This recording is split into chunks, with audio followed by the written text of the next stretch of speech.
Hey guys, my name is Elijah, and in this tutorial I will show you very quickly how you can simply watch end credits on any show in Netflix. So first step is go into your account picture and click on account right here.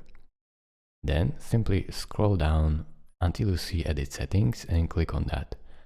Then scroll down once more until you see playback settings and click on that.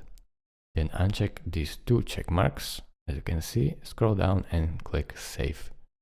Now go back to Netflix and check if your end credits are there. So let's see the show, let's say The Rookie.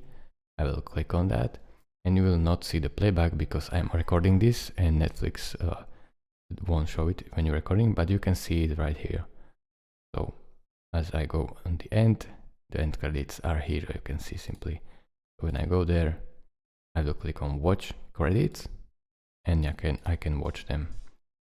So thank you guys for watching. If this video was helpful to you, consider subscribing and liking this video, and I will see you in the next tutorial. Bye bye.